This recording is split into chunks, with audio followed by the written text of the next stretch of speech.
I'm not just talking about governments, like the pattern's the same for individuals and for companies, but at a position where like the government has to borrow money every single year. It's impossible for it not to. It's like, you might remember like the whole decade of austerity and all that kind of thing. That the aim of that was to get rid of the deficit. So it just gets back to break even.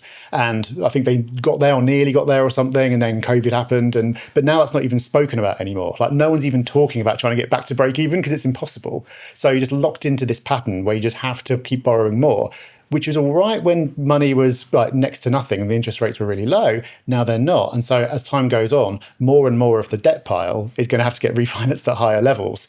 And so it's not a situation you'd want to be in. And it feels normal because we're used to it, but you wouldn't design an economy to run that way. I was reading around the book. So I was doing some research about, how did they get through these debt crises in the past, because it's happened in ancient history or a few hundred years ago. And they used to have these things called like debt jubilees, where the leader would just go, all debts are white. and the whole, and obviously the people who lent money would be like, oh, he's done it again.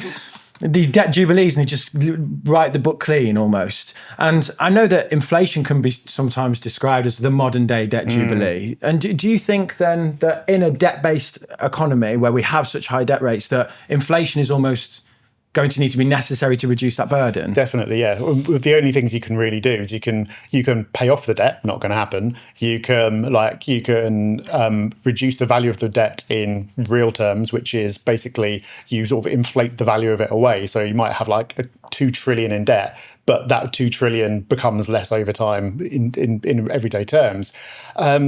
Or you can sort of, well, there's not much else you can do. The third option is productivity. Yeah, but that just feels almost impossible, So they've tried lots of stuff, but also you're having to. The tax burden is so high because it has to be to try and keep everything under control. That could kind of anti-growth. You'd want to cut taxes and give everything a boost, but they can't cut taxes.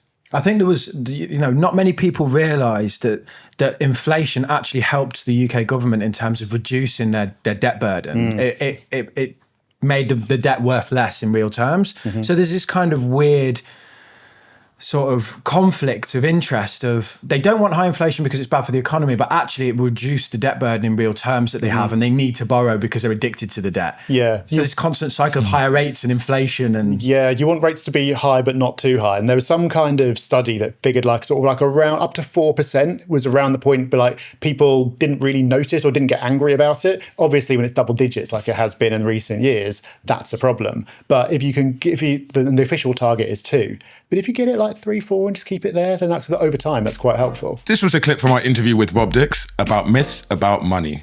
For the full episode, click right here.